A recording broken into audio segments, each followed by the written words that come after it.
Welcome back to another episode of The Breakdown. It's your boy Make-A-Wish here, and we're going to talk these two NBA game slates. So there's two game NBA slates. Couldn't get the words out together, you know what I'm saying? It's that mismatch of words. So right now we have an early game today. This is both game sevens. Both game sevens coming down to the wire. They're getting this shit popped. This will be two seriously competitive games. The Pacers might even play some defense this time. Holy shit, you know what I'm saying? So we have an early game at 3:30 p.m. Eastern Standard Time. Pacers at the Knicks. Madison Square Garden. It's going to be crazy. If you guys want to see some crazy stars, a whole bunch of celebrities and stuff, they're going to be at Madison Square Garden today to see the Knicks. See if the Knicks can take it down and the series at home. It's going to be crazy. Ooh, boy. I'll get back to the next one, other one. No, we right there. We have 8 o'clock game time. I would probably forget to say this. Timberwolves with the Nuggets, but New York time right now. Talk about the Pacers, okay? Oh, man, this could be an interesting game. Because the biggest thing going into this is our boy going to be ready for the game? And by our boy, I'm just talking specifically just Josh Hart, the boy who was injured last game and came out the game because he's literally having abdominal issues. When they needed him. He was actually one of the bigger rebounders, and they actually were really needing of that. So right now we have, going straight to the Pacers. Everyone's there. So enough about that. Josh game time decision. And the thing about that, there's no extra information. Go on. Potentially someone else. Nah. Just that everyone's gone who's missing.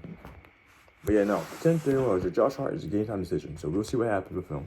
I wish he gave me some more information because right now it's like 12. We have 2.5 hours before they get game time. See if he could play or not. I mean, he might pop in to do a little work just to be present and see if he could work through the pain. I expect him to be doing that, but it may not be an efficient help. You know what I'm saying? So that's actually one of the biggest things that actually might be an issue, a consideration. I foresee if there is issues that he might get pulled out faster. So, all that being said, leading up to this, all that jive and joke, okay? So, this is the worst. No, not actually. It's about right. I think. Odds-wise, bet MGM, the best you can get for money line for New York at negative 155 at the current moment, and Indianapolis you bet at plus 140 at Caesars. So you can do that. We have the spread at 3.5, negative for New York at negative 110 at FanDuel, and positive for Indianapolis Pacers at 110 again at FanDuel. Both FanDuel there. And the over-under at 208.5. At negative 105 is the best you get at Caesars, or the under at negative 105.5 at ESPN Bet. 208.5 has been touched by both these teams 9 of the last 10 games. So that's 18 out of 20. So they had it every single time, but 2 combined. So we're going to lean over. There's going to be not a high. I mean, see, that's the thing. You have to pay attention to this because as of right now, the reason why, this is why the numbers change the way they change, very helpful information. The reason why, because before I say this, I put foot in my mouth, I sound like an idiot, which this is my speculation.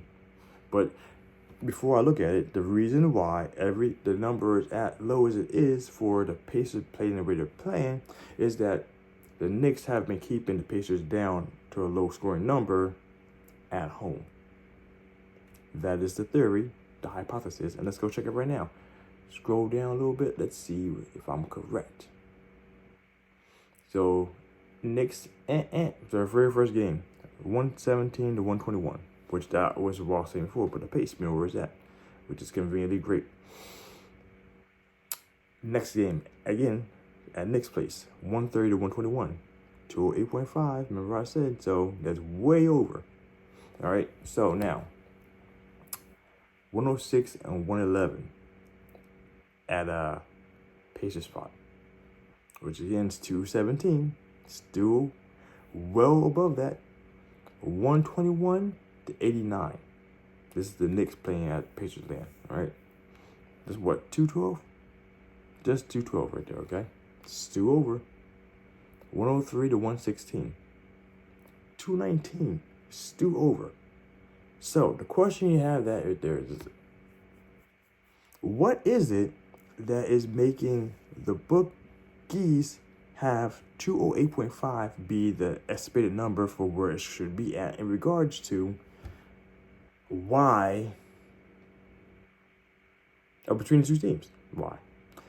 Doesn't make any sense. Doesn't make any logical sense. Only thing it says to me is that there is potential that they're expecting a much higher defense to be played between these two teams. So, and by these two teams, I mean Knicks. Pacers ain't doing shit. They might get a few blocks every now and then, maybe a few steals, but it's not. That's not what we're talking about, though. This is going to be a high-paced game. They're expecting the pace to be slower. They're expecting defense to take over and keep the Pacers from doing a whole bunch while slowing the pace down for Knicks style game. The Knicks are the slowest team in the league. That's what they're expecting. Expectations do not always be hit. And I'm sorry, I will definitely be going against that grain there because 208.5 is way too low for these teams. Even when one team scored for 80, 83, something like that, they still hit the over 208. You know what I'm saying? Shit ain't change.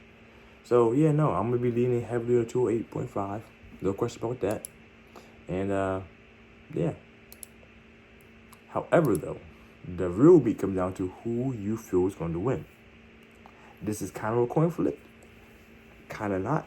Madison Square Garden, a lot of people like to show out.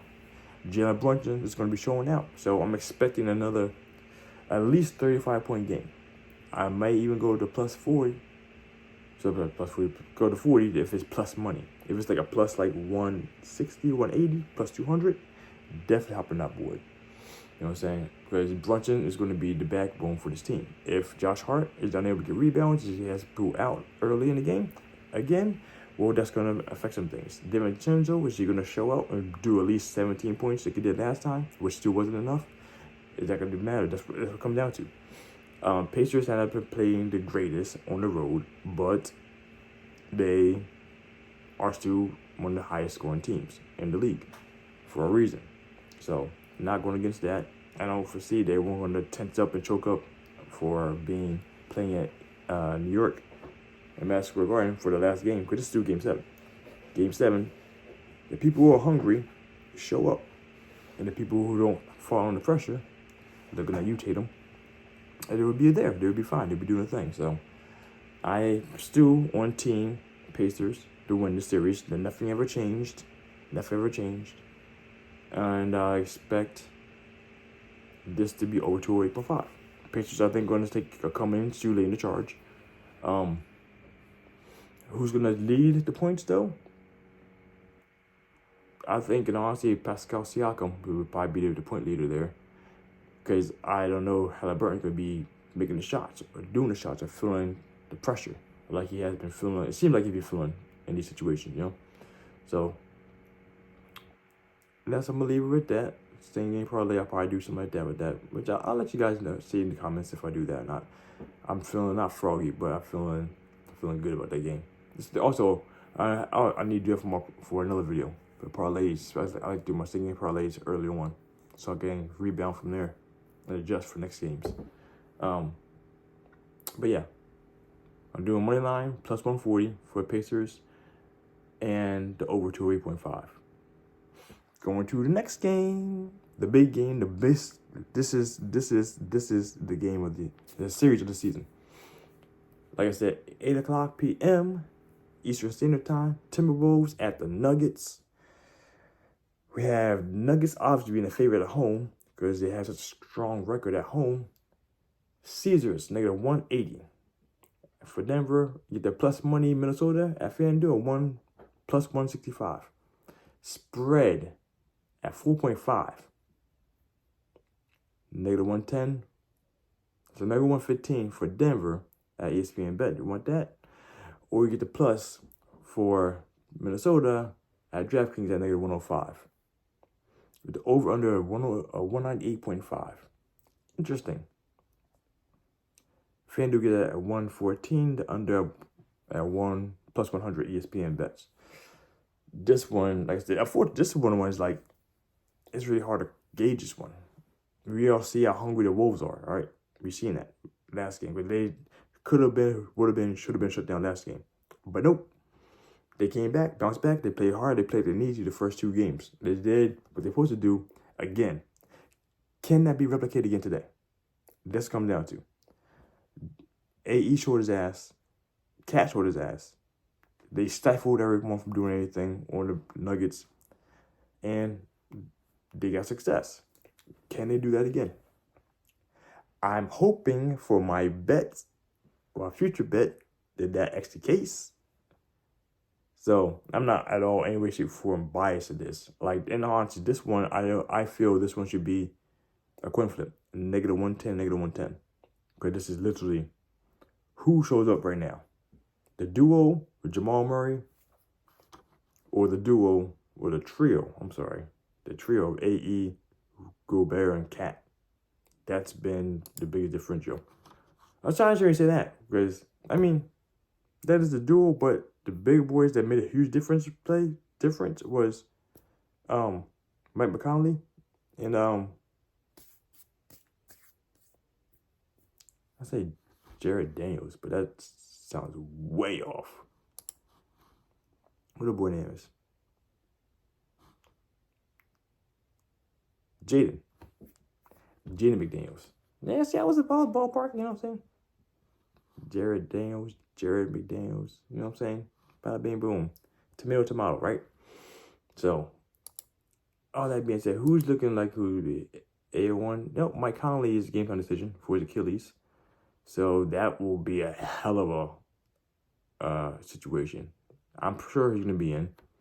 Versus Game 7, they got to be in. Jamal Murray's game time decision too for left calf strain, which we all seen that could be a big indicator. He had elbow issues last time and this leg cramp stuff earlier on in the series since the Nuggets, the Lakers series. So I'm sure he's going to be in the game. If he's in the game, he better make some shots, because if not, that's going to be the killer. They could have left him out the game if he's going to be missing a whole bunch of shots. You know what I'm saying? Not saying that I would never not put him either. But there are times you got to make the business executive decision. Like Joel Embiid situation, put the man sit down. You're not going to make it. And if you do make it, guess what? He's not healthy. Take care of people's players. Take care of their health, that kind of stuff first. But going into this one here, the Wolves and the Nuggets, this is literally a serious coin flip. It all comes down to, are the Timberwolves going to play the defense they need to do to stifle the Nuggets? It all comes down to that. And it's not just 1 or 2 people, it's the whole team. The whole squad has to show up. AE's going to do his thing. I don't see him showing out, unless he has to make up for a lack of Cat production. If Cat's producing, I don't think AE's going to be showing out. Because I expect it's going to be number Conley, McDaniels, AE, and Cat all going to be over 20. Often over 20, but under 32 points. That's what I foresee.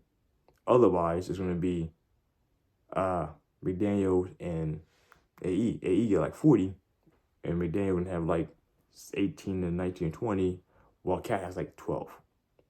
It's going to be either of those for the points wise. It's all depends if Cat shows up or not. But defensively, that's the only thing that matters. If they all show up defensively, Timberwolves win. Point blank period. If Jamal Murray's hitting the shots, we're going to have a much closer game. Because even when every game that the Nuggets got stifled, Murray wasn't hitting the shots. If Murray at least hits half more of his shots, there's more of a competitive game. But I don't see it being the case like that. I'm still not biased, but I'm still leaning Timberwolves to upset this situation. I still see it being the case. So for my parlay today, I'll be doing a plus 166. I don't know if I trust the points. I mean, the plus 4.5, I'm not expecting them to just come close to winning. I'm expecting them to win. Either Minnesota's gonna win by like 7 or 8, or they're gonna lose by like 15 or 20. That's what it is. So the spread's not going to do anything. So whichever side of the coin you're on, if you're favoring Nuggets and they're going to win by spread. If you're favoring the Nuggets, the Denver to lose, I mean, just go to money line. I don't think the spread is gonna be too big either way. This is not the Mavericks and the OKC Thunder. Okay, it's not every game is like this basically. This game, whoever's gonna win is gonna be dominant. Nuggets gonna dominate or Timberwolves gonna dominate. And I'm leading Timberwolves to dominate. That's why I'm betting money line for plus 166 instead of going for plus 4.5. So parlay with this day, because there's not much to talk about. Like I said, it all comes down to who shows up first. Who shows up, AE and his squad for defense, or it's going to be Jamal Murray and Nikolai going to show up. Because Porter's still going to do his thing. Aaron's going to do his thing. The outliers of Porter and Aaron actually making like plus 25 points, that's our anomalies, okay? Don't bask on those. They hit, they don't, they don't. But they're typically around like 17 points, if that, okay? Between 12 and 17 points, that's the normal. It all comes down to Jamal Murray and what he's doing with his scoring. And I've seen another 5 for a 19-point game.